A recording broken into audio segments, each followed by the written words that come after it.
그날 아침, 봄 햇살이 아직 차 유리창에 부드럽게 머물러 있었다.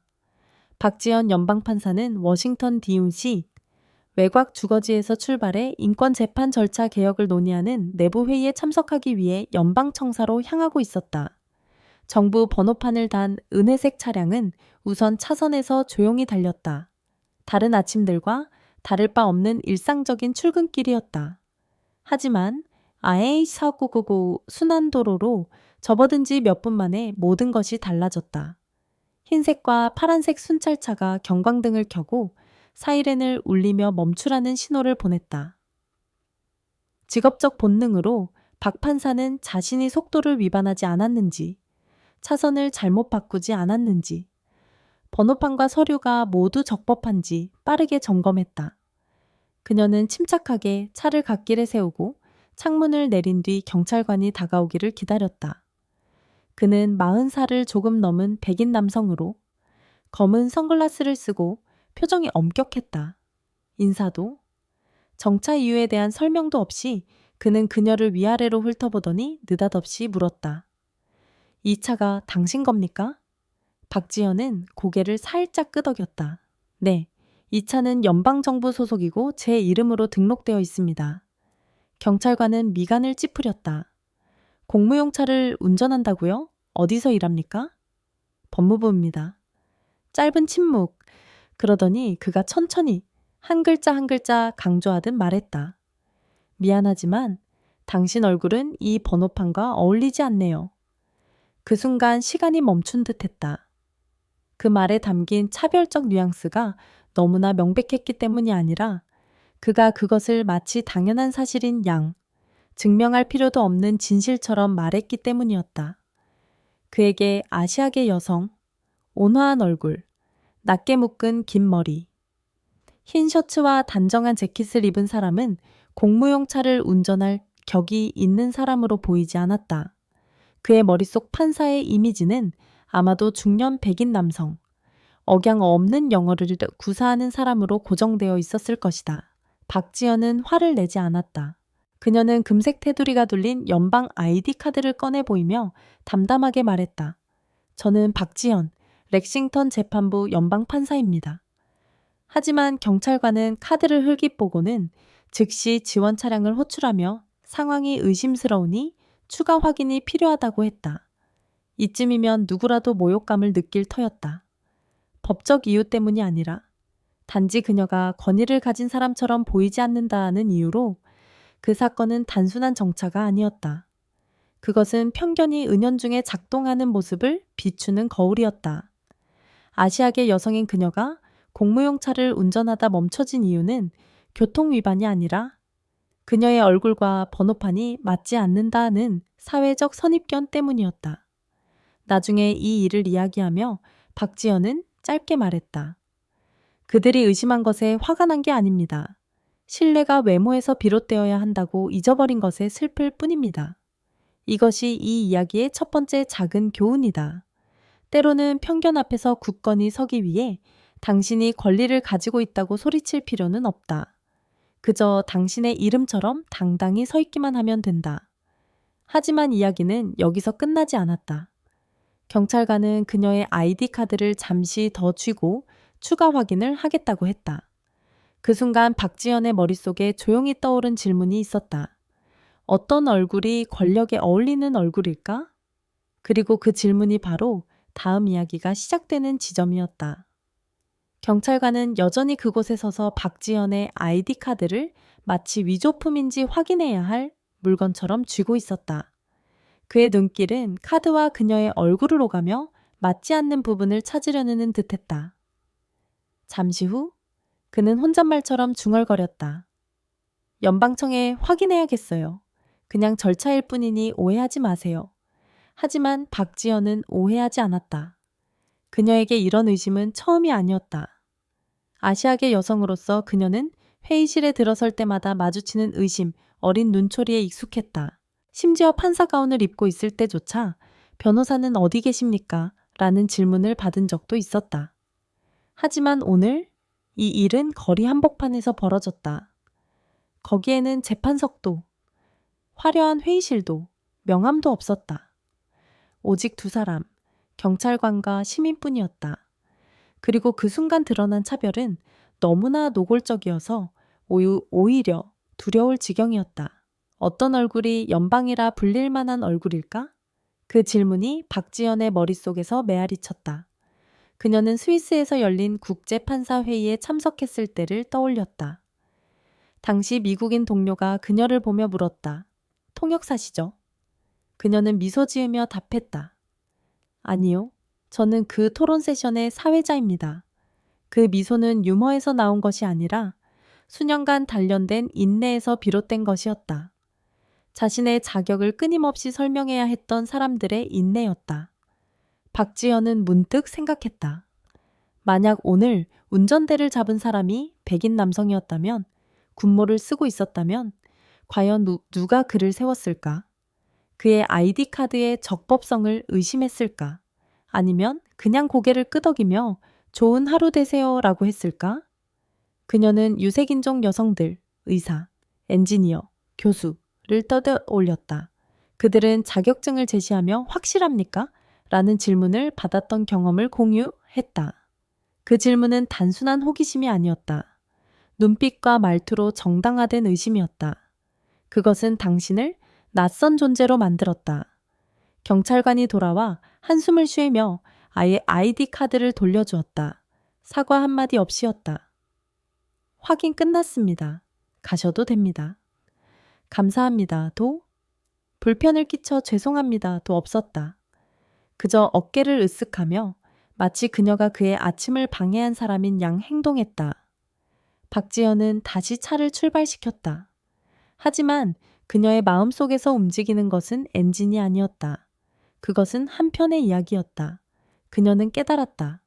오늘의 일은 그녀만의 이야기가 아니었다. 그것은 권력이 여전히 얼굴로 평가받는 현실의 단면이었다. 연방판사인 그녀조차 이런 대우를 받았다면 스스로를 지킬 권한이 없는 수많은 사람들은 얼마나 더 심한 대우를 받을까?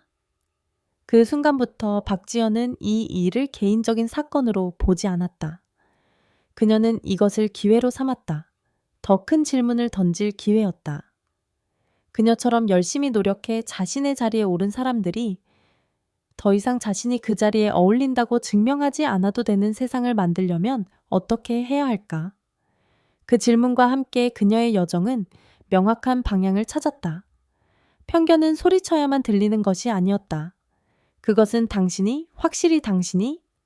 라는 질문을 받을 때, 추가 확인을 기다리라는 요구를 받을 때 조용히 속삭였다. 그녀는 알고 있었다. 이런 일은 계속될 것이다. 하지만 다음번에는 단순히 기억하는 데 그치지 않을 것이다. 그것은 시스템과의 대면이 될 것이다. 그러기 위해 그녀는 단 하나의 사건이 아니라 반복되는 일련의 사건들을 돌아봐야 했다. 그래서 사무실로 돌아온 그녀가 가장 먼저 한 일은 회의가 아니었다. 오래된 파일을 다시 열어 자신이 너무 바빠서 깊이 생각하지 않고 지나쳤던 순간들을 떠올리는 것이었다. 반복. 그것이 바로 시스템의 오류를 드러내는 신호였다. 박지연은 멀리까지 기억을 더듬을 필요가 없었다. 그날 아침과 비슷한 상황들은 이미 여러 번 그녀의 삶에 스며들어 있었다. 시끄럽거나 요란하지 않고 도로 밑에 가라앉은 미세먼지처럼 조용히. 공항 보안 검색대에서 VIP 라인으로 들어설 때 받은 의심스러운 눈초리. 비공개 회의에서 죄송하지만 이 구역은 판사와 연방 직원 전용입니다. 라며 그녀를 막은 무심한 손길. 그녀가 아이디 카드를 내밀자 당황하며 손을 걷어들이던 모습이 생생했다. 하지만 매번 똑같았다. 진심 어린 사과는 없었다. 어색한 표정과 몰랐습니다. 라는 변명뿐이었다. 또 한 번은 헤이그에서 열린 국제판사 회의에서였다. 한 미국인 학자가 그녀를 보며 느린 영어로 물었다. 한국 대표단의 통역사인가요? 박지연은 미소 지으며 답했다.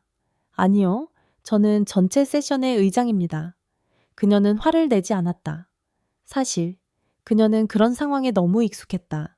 하지만 그 익숙함이야말로 무서운 점이었다. 그런 말들이 정상이 될 때 시스템은 이미 잘못된 길을 받아들이는 법을 배운 것이다. 그 어떤 경우에도 그녀를 아시아인이라며 노골적으로 비하한 사람은 없었다. 욕설을 내뱉은 사람도 없었다. 하지만 그것이 차별의 무게를 덜어주지 않았다. 오히려 그것은 차별을 더 매끄럽고 더 정당화된 형태로 만들었다. 의심, 재확인, 추가 검증, 카드 제시 요구. 이 모든 것은 같은 음표로 반복되는 합창이었다. 당신은 여기에 어울리지 않아. 사실 잠재된 편견은 당신의 얼굴에 대고 소리치지 않는다. 그것은 미소 짓는다. 악수를 건넨다. 그리고 2번 확인한다. 만약 당신이 반발하면 그것은 이렇게 말한다. 우리는 절차를 따랐을 뿐입니다. 박지연은 사무실에 앉아 흐릿한 유리창 밖을 바라보았다. 책상 위에는 행정부서의 요청에 받아온 보고서들이 쌓여 있었다. 연방 차량이 갑작스럽게 검문당한 횟수는 몇 번이었나? 검문당한 사람들 중 유색인종 여성은 몇 명이었나? 이에 대해 정식으로 이의를 제기한 사람은 있었나?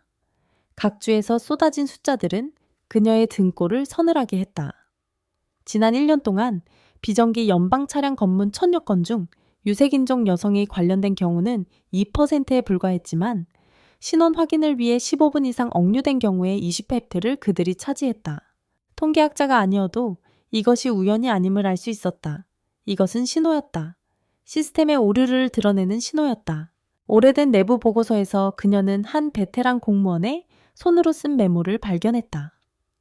아시아계 직원이 운전하는 일부 연방 차량은 위조 가능성 때문에 더 철저히 검사해야 한다. 그 메모는 공식적으로 발행된 적이 없었다. 하지만 그것은 법 집행자들의 머릿속에 각인되었고 그렇게 존재했다. 문서가 아니라 구전으로, 종이에 적힌 것이 아니라 의심스러운 눈초리와 불친절한 미소 속에서. 시스템의 오류는 명시적인 차별 정책이 없어도 발생한다. 작은 잘못에 충분히 강하게 반응하지 않는 것만으로도 충분하다. 오해가 계속되도록 내버려두고 누구도 책임을 묻지 않는 것만으로도 충분하다. 그렇게 해를 거듭하고 세대를 거치며 잠재된 편견은 내부 문화의 일부로 당연시된다. 박지연은 알았다. 이번에 침묵한다면 그녀는 또다시 멈춰지고 의심받고 검토당할 것이다. 하지만 더 무서운 것은 판사의 신분증을 가지지 못한 사람들이다. 그녀와 비슷하지만 목소리를 낼 권한이 없는 사람들. 그들은 그것이 자신의 잘못이라고 생각할 것이다. 자신이 정말로 자격이 없다고 느낄 것이다. 그리고 그렇게 시스템은 승리한다. 폭력이 아니라 마모를 통해. 그래서 그녀는 손에 쥔 모든 데이터를 바탕으로 내부 청원서를 작성하기 시작했다. 사과를 요구하기 위해서가 아니었다. 시스템이 스스로를 돌아보게 하기 위해서였다. 왜냐하면 이제는 질문을 던질 때였다. 한 얼굴이 권력과 어울리지 않는다면 잘못된 것은 그 사람일까? 아니면 우리가 권력을 정의하는 방식일까? 그리고 그것이 바로 그녀의 신분증이 법적으로 적법함에도 불구하고 의심을 없애지 못했던 이유였다. 당신은 단순해 보이는 물건, 아이디 카드가 시스템과 인간 사이의 갈등의 중심이 되는 것을 보게 될 것이다. 박지연의 아이디 카드는 특별한 종류였다. 짙은 파란색 바탕에 연방 코드가 양각으로 새겨지고 금빛 테두리로 장식된 카드였다. 뒷면에는 명확히 적혀 있었다. Judicial Branch, Federal Circuit. 미국 공무 시스템에 익숙한 사람이라면 누구나 그것이 무엇을 의미하는지 알았다. 이 카드를 가진 사람은 고유의 사법 공무원이다. 하지만 그날 아침, 그 카드는 경찰관에게 아무 의미도 없었다. 왜냐하면 그것을 든 사람이 어울리지 않는 얼굴을 가졌기 때문이었다. 경찰관은 그 카드를 마치 불법 영화 티켓처럼 다뤘다. 이름을 읽지 않았다. 코드를 대조하지 않았다. 사진을 확인하지 않았다. 대신 그는 카드를 가슴 주머니에 쑤셔넣고 무전기에 대고 말했다. 서류 확인 요청, 위조 징후가 있습니다. 박지연은 차갑게 서 있었다. 그녀는 카드를 돌려달라고 요구하지 않았다. 법을 들먹이지 않았다. 목소리를 높이지 않았다. 그녀는 그저 그의 눈을 똑바로 바라보며 물었다. 백인 남성이 공무 차량을 운전할 때도 이렇게 확인합니까? 그는 그녀의 시선을 피했다. 대답하지 않았다. 그녀는 대답이 필요 없었다. 그런 모습은 이미 너무 많이 봐왔다. 박지연에게 그 카드는 방패였다. 개인적 성취뿐 아니라 편견을 뚫고 권력의 공간으로 들어선 수많은 아시아계 여성들의 상징이었다. 하지만 그날 그녀는 냉혹한 진실을 깨달았다. 사회가 그녀 같은 사람이 그 카드를 적법하게 가질 수 있다고 믿을 준비가 되어 있지 않다면 그 카드는 의심을 막아줄 수 없다. 그녀는 스테이시 에이브람스들을 떠올렸다. 조지아주 경찰에게 차 안에 가만히 있어 라는 요구를 받은 흑인 여성 정치인이었다. 그녀는 선거 후보자 신분증을 제시했음에도 불구하고 제대로 된 자리에 있지 않은 사람으로 취급받았다. 박지연과 다르지 않았다. 적법한 서류를 가진 유색인종이 여전히 잘못된 곳에 있다고 여겨지는 현실이었다. 그녀는 의료카드를 들고 진료를 거부당한 이민자 어머니들, 여권을 제시했는데도 미국 서류 있나요? 라는 질문을 받은 학생들, 그리고 전문회의에서 스위트하트라고 불린 동료들, 변호사, 의사, 엔지니어를 생각했다. 그들은 단지 결정권자처럼 보이지 않는다는 이유로 그런 대우를 받았다. 그녀는 한숨을 내쉬었다. 한숨 내쉬었다. 화가 나서가 아니라 지쳤기 때문이었다. 끊임없이 증명해야 하는 피로, 모든 서류가 설명, 눈빛, 가벼운 한숨과 함께 제시되어야만 믿음을 얻을 수 있다는 피로. 경찰관이 돌아와 무뚝뚝하게 카드를 내밀었다. 확인 끝났습니다. 가세요. 박지연은 서두르지 않고 카드를 받았다. 그녀는 그의 눈을 계속 바라보며 그가 예의 바른 경멸의 차가움을 느낄 수 있도록 했다. 그러고 나서야 손을 뻗어 카드를 받았다. 알아두세요. 그녀는 천천히 말했다. 저는 이 일을 개인적으로 묻지 않을 겁니다. 이 시스템 때문에 기억할 겁니다. 그리고 이 시스템은 당신을 기억할 겁니다. 그것은 위협이 아니었다. 약속이었다. 이야기는 카드가 돌아온 것으로 끝나지 않았다. 오히려 거기서 시작되었다. 법적 상징이 단지 그것을 든 사람이 상상 속 이미지와 다르다는 이유로 신뢰받지 못한다면 문제는 더 이상 개인에 있지 않다. 그것은 적법한 권력에 대한 집단적 정의에 있다. 박지연은 그 정의를 바꾸기 위해 한 번의 목소리로는 부족하다는 것을 알았다. 카드 한 장으로는 부족했다. 그녀 자신보다 더 큰 무언가가 필요했다. 사무실로 돌아온 그녀는 몇 년 만에 처음으로 카드를 지갑에 넣지 않았다. 오후 내내 책상 위에 올려놓았다. 자신에게 상기시키기 위해 이 카드는 적법하다. 하지만 그것이 진정 효력을 가지려면 시스템 전체가 그 사실을 인정해야 한다. 그렇게 그녀는 쓰기 시작했다. 불만 신고가 아니라 법무부 내부 잡지에 보낼 글의 초안을. 제목은 한 가지 질문이었다. 내가 이 카드를 들기에 충분히 적합하지 않다면 누가 적합한 사람일까? 편견은 한 번의 논쟁으로 사라지지 않는다. 그것은 이성, 데이터, 그리고 무엇보다 허락 없이 권력에 들어서는 사람들에 의해 뿌리째 뽑혀야 한다. 그리고 그것을 위해 그녀는 고요함을 유지해야 했다. 나약해서가 아니었다. 그녀가 깨달았기 때문이었다. 적절한 순간의 침묵은 지혜로운 반항의 첫걸음이다.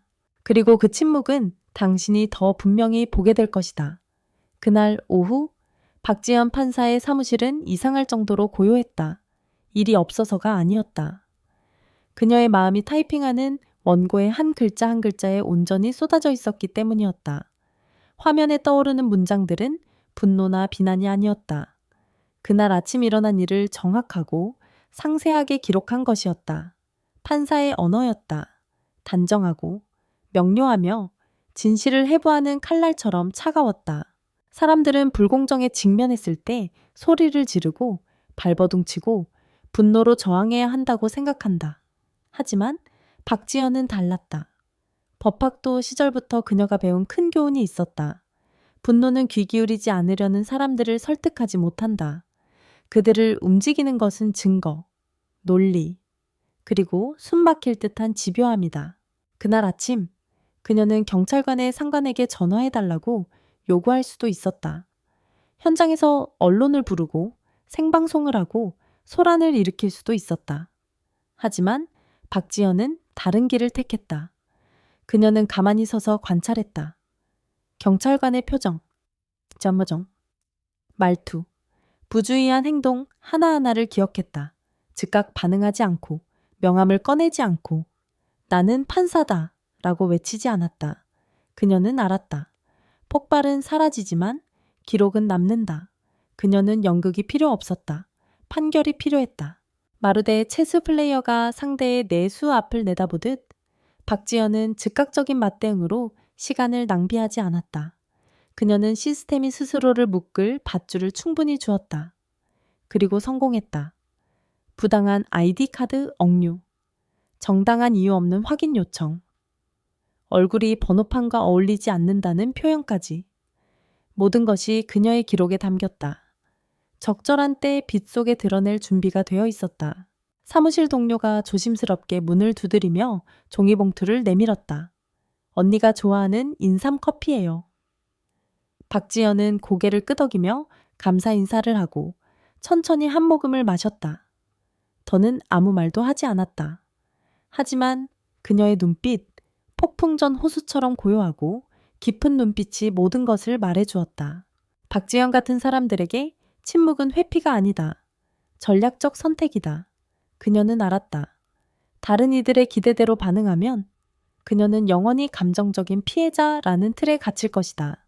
하지만 제일 적절한 때에 침묵하고 적절한 곳에서 말한다면 그녀의 한마디는 법의 칼날이 될 것이다. 그날의 교훈은 그녀만의 것이 아니었다. 이름, 피부색, 목소리. 걸음걸이 때문에 의심받고 모욕당한 모든 이들에게 바쳐졌다. 당신이 의심받을 때 두 가지 선택지가 있다. 분노 속에서 다투거나 조용히 기록을 준비하고 시스템 전체가 빛 앞에서 해명하게 만드는 것. 박지연은 후자를 택했다. 그날이 저물며 그녀는 컴퓨터를 끄고 원고를 출력해 봉투에 넣고 밀봉했다. 그리고 법무부 내부행동검토위원회로 보냈다. 봉투 겉면에는 단 한 줄만 썼다. 연방 공무원에 대한 법 집행관의 부적절한 검문행위 검토 요청. 그것으로 충분했다. 소리도 눈물도 없었다. 단지 문장들 뿐이었지만 각 단어는 정의의 망치처럼 무거웠다. 박지연은 평소보다 늦게 사무실을 나섰다. 긴 복도를 지나며 넌 불빛이 그녀의 반짝이는 구두에 반사되었다. 그녀는 무언가가 변하고 있음을 느꼈다. 다른 이들이 그녀를 보는 방식이 아니라 그녀가 그들을 바라보는 방식이 변했다. 더 이상 슬픔이 없었다. 왜 나였을까? 라는 질문도 없었다. 그저 조용한 확신이었다. 나는 여기에 있다. 나는 목격했다. 그리고 나는 영원히 침묵하지 않을 것이다. 그녀는 엘리베이터 버튼을 눌렀다. 문이 닫히기 전 스테인리스 유리에 비친 자신의 모습을 보았다. 작고 침착한 여성. 그리고 누구도 그녀가 권력에 어울리지 않는다고 말할 수 없었다. 며칠 뒤 박지연은 주 법무부에서 온 이메일을 받았다. 짧은 통지였다. 4월 17일 공무집행자와 관련된 사건에 대한 귀하의 청원을 접수했습니다. 신속한 처리를 위해 듀미어 균이 연방경찰서와 협력해 현장 상황 및 영상을 확인 중입니다. 사과는 없었다. 초기 잘못을 인정하는 문장도 없었다. 단지 차갑고 표준적인 행정 절차가 흘렀다. 하지만 박지연은 놀라지 않았다. 시스템은 강요받지 않으면 절대 사과하지 않는다. 그것은 감정이 아니라 서류로 움직인다. 그녀가 더 주목한 것은 경찰 측의 반응이었다. 이후 열린 내부 기자회견에서 경찰서 대변인은 이렇게 말했다. 우리는 차별하지 않습니다.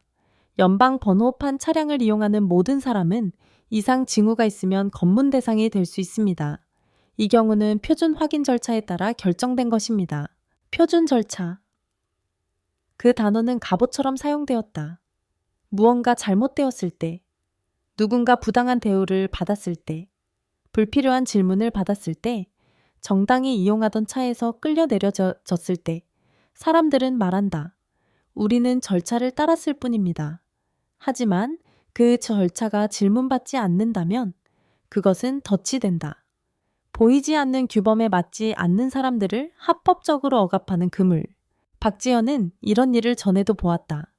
큰 파장을 일으키는 사건이 아니라 무시당하는 작은 순간들에서 이상한 음식을 너무 많이 들고 다닌다며 공항에서 억류된 아시아계 여성, 시스템 경고 때문에 가방을 다시 뒤지라는 요구를 받은 흑인 학생. 자신의 아이를 데리고 다니는 라틴계 교사가 보모로 오해받은 경우. 모두 익숙한 변명과 함께였다. 우리는 책임을 다했을 뿐입니다. 문제는 노골적인 증오가 아니었다. 문제는 무의식적인 권력 남용이었다. 제복, 명찰, 총을 찬 일부 사람들이 자신을 법의 기준으로 착각하는 순간이었다. 법을 집행하는 사람이 아니라 법 그 자체라고 믿는 순간이었다. 그리고 그 차가운 세부 사항들 속에서 박지연은 깨달았다. 때로는 법을 어기는 자보다 자신이 법을 대표한다고 믿어 절대 틀릴 리 없다고 생각하는 자가 더 위험하다. 그날 그녀의 카드를 억류했던 경찰관. 박지연은 그의 이름을 알았다. 내부 보고서에 따르면 그는 경험이 풍부하고 심각한 민원을 받은 적 없는 사람이었다. 하지만 시스템을 뒤져본 그녀는 이상한 점을 발견했다. 지난 5년간 3건의 민원이 있었고 모두 조사 근거 부족으로 결론 지어졌다. 그리고 모든 피해자는 유색인종 여성이었다. 불법은 없었다. 단지 맞지 않는 조각들 뿐이었다. 그것들이 모여 문제 있는 시스템을 드러낼 때까지 박지연은 그 경찰관을 해고시키려 하지 않았다. 그것은 그녀의 목표가 아니었다. 그녀의 목표는 그가 의지했던 절차를 다시 쓰는 것이었다. 더 이상 누군가가 당신 얼굴은 이 번호판과 어울리지 않는다는 말을 듣지 않도록 제복소 고만의 대가는 그러했다. 자신의 권력을 의심하는 법을 배우지 않으면 곧 타인의 권리를 의심하는데 그 권력을 사용한다. 그리고 때로는 박지연의 경우처럼 당신이 먼저 경의를 표해야 할 사람을 모욕하는데 그 권력을 쓴다. 그녀는 파일을 덮고 조수에게 말했다. 내부 회의 준비를 시작해. 공무 차량 확인 조항 수정 청원을 발표할 거야? 조수가 물었다. 어떤 요구를 하실 건가요? 박지연은 간결하게 답했다. 구체적 이유 없는 신원 확인은 허용하지 않을 거야. 그리고 공무원을 위조로 의심하기 전에 그들의 직함을 명확히 읽도록 요구할 거야. 정의로운 절차라면 모욕으로 시작될 수 없기 때문이다. 한 주 뒤 법무부의 유리 회의실에서 박지현은 20명에 가까운 고위 공무원과 내부 조정자들 앞에 섰다. 그녀 뒤의 스크린에는 단순한 그래프가 떠 있었다. 하지만 그 데이터는 결코 단순하지 않았다. 지난 36개월간의 통계입니다. 그녀는 차분한 목소리로 말했다. 연방 번호판 차량, 운전자가 갑작스럽게 검문당한 사례입니다. 첫 번째 줄, 2,000건 이상의 검문.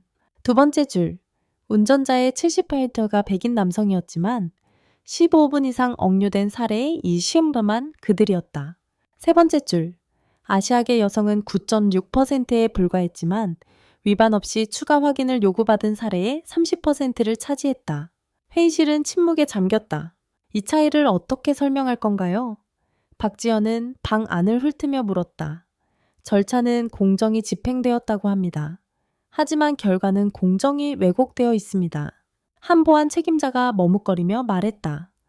통계가 항상 의도를 반영하는 건 아닙니다. 지역적 요인이나 우연일 수도. 박지연은 그의 말을 끊었다. 거칠게가 아니라 단호하게. 그렇다면 이렇게 묻겠습니다. 우연한 절차가 특정 집단을 계속 불리하게 만든다면 우리는 절차를 고쳐야 할까요? 아니면 계속 우연이라고 부를까요? 아무도 대답하지 않았다. 그녀는 손을 뻗어 슬라이드를 바꿨다. 스크린에는 파키스탄계 공무원의 민원 사본이 떠 있었다. 그는 한 해 동안 4개 주에서 4번 검문당했다. 고급 연방 보안카드를 소지했음에도 불구하고 이것이 많은 이들이 일하는 환경입니다. 박지연은 이번엔 목소리를 조금 늦추며 말했다. 의심이 조용히 모든 대화와 눈빛에 스며드는 환경입니다. 누군가가 당신에게 여기에 속하지 않는다고 소리치지 않습니다. 하지만 아주 교묘하게 그 느낌을 전합니다. 그녀는 잠시 멈췄다. 모두가 그 숫자를 곱씹을 시간을 주기 위해 잠재된 편견. 그녀가 말했다. 누군가가 노골적으로 인종차별을 하는 것이 아닙니다. 시스템이 특정 집단을 끊임없이 스스로를 증명해야 하는 위치에 놓는 것입니다. 그녀는 그날 아침 경찰관이 자신을 바라보던 눈빛을 떠올렸다. 법을 대표하는 사람으로서가 아니라 권력을 연기하는 누군가로 바라보던 눈빛. 그 시선은 차별을 외치지 않았지만 금속처럼 차가웠고, 그래서 어떤 모욕적인 말보다 더 위험했다. 젊은 법무 전문가가 조심스럽게 손을 들었다. 외모에 기반하지 않는 신원 확인 훈련을 다시 할 수 있을까요? 훈련 이상이 필요합니다. 박지연이 답했다. 문화의 변화가 필요합니다. 위에서부터 명확한 선언이 필요합니다. 우리는 신뢰를 얼굴이나 목소리로 측정하지 않습니다. 그날의 교훈은 참석자들의 머릿속에 긴 종소리처럼 울렸다. 누구도 반박하지 않았다. 박지연을 두려워해서가 아니었다. 그들이 알았기 때문이었다. 그녀는 모두가 보고 있었지만 이름을 붙이고 싶지 않았던 것을 말했다. 그리고 그 이름이 한 번 불리자 더는 무시할 수 없었다. 회의가 끝난 뒤 박지연은 사무실로 돌아오며 묘한 기분을 느꼈다. 승리가 아니라 움직임이었다. 그녀는 알았다. 몇 개의 숫자나 한 번의 발표로 절차가 바뀌지 않는다. 하지만 누군가 시작하지 않으면 그것은 영원히 바뀌지 않을 것이다. 그녀는 다시 자신의 아이디 카드를 보았다. 오늘도 그것은 여전히 카드였다. 하지만 그것은 또한 증거였다. 때로는 시스템 전체가 스스로를 돌아보게 하려면 시위가 필요하지 않다는 증거, 단호한 눈빛, 차가운 통계, 그리고 더 이상 의심받기를 거부하는 한 사람이면 충분했다. 데이터 발표 일주일 뒤, 박지연은 연방 판사들을 위한 내부 심포지엄에서 연단에 올랐다. 이곳은 미디어나 사회적 포럼이 아니라 사법 시스템의 내밀한 문제를 논하는 비공개 공간이었다. 무대에는 화려한 조명이나 배경이 없었다. 마이크 하나, 혼 지흄파크라고 적힌 작은 명패, 그리고 평범한 시민처럼 회색 정장을 입은 한 여성이 서 있었다. 2주 전, 그녀가 입을 뗐다. 저는 고속도로에서 얼굴이 연방 번호판과 어울리지 않는다는 이유로 차를 세웠습니다. 회의실은 조용해졌다. 그 느낌을 모르는 사람이 없어서가 아니라 이런 자리에서 그것을 말할 용기를 가진 사람이 없었기 때문이었다. 저는 그 이야기를 고난을 호소하려고 꺼낸 것이 아닙니다. 박지연은 이어갔다. 이 자리에 앉은 우리가 가볍게 여겨서는 안 되는 한 가지를 말하려는 겁니다. 명예는 번호판, 신분증, 직함에서 오는 것이 아닙니다. 그것은 우리가 이유 없이 의심받을 때 어떻게 반응하는가에서 옵니다. 그녀의 시선은 한 줄 한 줄, 동료와 상사들을 훑었다. 그들은 그녀의 정확하고 공정한 판결을 높이 평가했지만 아주 어쩌면 무의식적인 편견의 유리창 너머로 그녀를 보았을지도 모른다. 저는 길 한복판에서 소리치지 않기로 했습니다. 그녀가 말했다. 영상을 찍어 올리고 즉각 공정을 요구하는 트윗을 쓰지 않았습니다. 저는 판사가 선택해야 할 길을 택했습니다. 기록하고, 대조하고, 질문하고, 서면으로 답변을 요구하는 길을 몇몇이 고개를 끄덕였다. 다른 이들은 평온한 표정을 유지했지만 박지연은 표정이 필요 없었다. 그녀가 원한 것은 반성이었다. 각자의 마음속에서라도. 하지만 저는 깨달았습니다. 그녀는 목소리를 낮췄다. 만약 제가 판사가 아니었다면 아시아계 사무직원이었거나 생계를 위해 추가 근무를 하는 싱글맘이었다면 무슨 일이 일어났을까요? 누가 저를 믿어줬을까요? 누가 귀 기울였을까요? 그녀가 던진 질문은 누군가가 대답하기를 바란 것이 아니었다. 모두가 마음에 새기기를 바란 것이었다. 우리는 길에서 마주치는 타인의 시선을 통제할 수 없습니다. 그녀는 결론지었다. 하지만 근거 없는 의심에 시스템 전체가 어떻게 반응할지는 통제할 수 있습니다. 그곳에 진정한 명예가 놓여야 합니다. 짧은 연설은 요란하지 않은, 하지만 어색하지도 않은 박수로 끝났다. 사람들은 박지연에게, 그리고 어쩌면 방금 가볍게 두드려진 자신의 양심에 박수를 보냈다. 연단에서 내려오며 박지연은 무언가가 변했음을 알았다. 다른 이들이 그녀를 보는 눈빛이 아니라 그들이 서로를 바라보는 눈빛이었다. 내부 감독 책임자가 그녀에게 살짝 고개를 숙여 인사했다. 인도계 동료가 속삭이며 감사를 전했다. 은퇴한 라틴계 판사는 그녀에게 다가가 손을 꽉 잡았다. 당신은 당신만을 위해 말한 게 아니에요. 그 연단에 설 기회가 없었던 수많은 사람들을 위해 말했어요. 박지연은 미소 지었다. 승리의 미소가 아니라 이해의 미소였다. 그녀는 이제 확실히 알았다. 명예는 번호판에 새겨질 필요가 없다. 그것은 당신이 침묵을 거부하면서도 품위를 지키는 작은 행동들 속에 살아있다. 이성으로 반응하면서도 마음을 잃지 않을 때, 그리고 당신이 똑바로 걸으며 이렇게 선언할 때, 나는 여기에 속한다.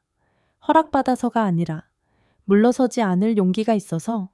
그녀의 경력 동안 박지연은 수많은 재판이 증거 부족이 아니라 감정의 격앙으로 무너지는 것을 보았다. 그녀는 분명히 알았다. 분노는 소란을 일으킬 수 있지만 변화를 만드는 것은 논리다. 그래서 차를 세웠던 사건 이후 그녀는 소셜미디어에 분노를 쏟아내지 않았다. 기자에게 전화하지 않았다. 전형적인 피해자처럼 발언하지 않았다. 그녀는 신청서를 제출했다. 개인적 불만이 아니라 연방 행정 절차를 바꾸자는 청원이었다. 17쪽 분량의 문서는 세 가지 핵심을 명확히 밝혔다. 1. 정부 번호판 차량 검문 시 의심스러운 징후의 정의를 재규정할 것. 2. 공식 명령 없는 연방 신원 확인은 반드시 녹음, 동동 녹화할 것. 3. 부당한 이유로 검문당한 공무원은 48시간 내 공식 해명서를 받을 권리가 있을 것. 그 문서가 국내 사법정책 담당자의 손에 들어갔을 때 첫 반응은 이랬다. 선례가 없습니다. 하지만 박지연은 알았다. 모든 변화는 그 두 단어에서 시작된다. 감동적인 이야기를 전파하기 위해 방송에 나가는 대신 그녀는 사법 아카데미에서 법학도들을 위한 소규모 강연을 열었다. 긴 연설도 슬라이드도 없었다. 그녀는 한 여성이 권위 있는 사람처럼 보이지 않는다는 이유로 차에서 내리라는 요구를 받은 간단한 이야기를 들려주었다. 그리고 그녀는 도발적이지 않고 진심 어린 질문을 던졌다. 내일 여러분이 권력을 쥔다면 무엇이 누군가를 의심하게 만들까요? 그리고 무엇이 그를 더 철저히 확인해야겠다고 결정하게 할까요? 한 젊은 학생이 떨리는 손을 들었다. 솔직히 말하면 외모일 것 같아요. 인종차별하려는 건 아니지만 무의식적으로요. 박지연은 고개를 끄덕였다. 중요한 건 당신이 그걸 인정했다는 겁니다. 시스템이 잠재된 편견을 인정하지 않는 사람들로만 채워진다면 아무도 고칠 생각을 하지 않을 거예요. 강연은 감정이 없는 침묵으로 끝났다. 감정이 없어서가 아니라 모두가 자신에게 묻지 않았던 것을 곱씹고 있었기 때문이었다. 하지만 박지연의 저항은 강연에만 있지 않았다. 그녀는 아시아계 흑인, 라틴계 연방 직원들로 구성된 독립 자문 그룹을 만들었다. 공무 차량 검문 절차를 검토하고 구체적인 변화를 제안하기 위해서였다. 그 그룹의 누구도 유명하지 않았다. 하지만 모두가 시스템이 남긴 상처를 안고 있었다. 박지연은 자신을 모욕한 경찰관에게 보복하려 하지 않았다. 그녀는 분명히 말했다. 개인적인 사과는 필요 없습니다. 시스템의 사과가 필요합니다. 그 사과는 꽃이나 손편지로 오지 않을 것이다. 절차가 바뀔 때 올 것이다. 다음 사람이 얼굴이 번호판과 어울리지 않는다는 이유로 차를 세우지 않을 때, 더 이상 누군가가 처음부터 신뢰받을 자격이 있음을 증명하지 않아도 될 때, 지성으로 저항하는 것, 그것이 박지연이 판사이기 때문에 선택한 길이 아니었다. 그녀가 믿었기 때문이었다. 감정이 날마다 증폭되는 세상에서 인내와 논리는 가장 귀한 두 가지다. 그녀는 들리기 위해 소리칠 필요가 없었다. 올바른 때, 올바른 방식으로 절대 포기하지 않고 말하면 충분했다. 누군가 그녀에게 물었다. 이런 방식이 정말 변화를 만들 만큼 강력할까요? 그녀는 미소 지었다. 저는 시스템 전체를 즉각 바꾸려는 게 아닙니다. 시스템이 누군가 지켜보고 있다는 걸 알게 하려는 겁니다. 그리고 그게 변화의 첫걸음이에요. 그날 아침 렉싱턴 연방법원은 초겨울 햇살로 가득했다. 큰 재판은 없었지만 4A 법정은 사람들로 붐볐다. 법학도들이 견학을 왔고 법무부 신입 직원들이 실습을 하러 왔다. 그리고 우연인지 필연인지 박지연의 카드를 억류했던 그 경찰관도 그곳에 있었다.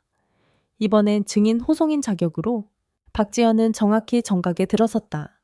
법정 안 누구도 몇 주 전 그녀가 겪은 일을 정확히 알지 못했다. 하지만 그녀가 판사 가운을 걸치고 등을 곧게 펴고 무서울 정도로 침착한 모습으로 재판석에 오르자 법정의 공기가 얼어붙었다. 그 순간 경찰관이 고개를 들었고 두 사람의 시선이 마주쳤다. 더 이상 고속도로 위가 아니었다. 사이렌도 무정의도 번호판도 없었다. 단지 두 사람, 재판석에 앉은 한 사람과 백색 조명 아래 조용히 앉은 한 사람뿐이었다. 박지연은 오래 바라볼 필요 없었다. 단지 고개를 끄덕였다. 조롱도, 용서도 아닌 조용한 확인이었다. 나는 여전히 여기 있다. 여전히 나다. 그리고 당신이 한 어떤 것도 그걸 바꿀 수 없다. 며칠 뒤 법원 내부 메일함으로 이메일이 왔다.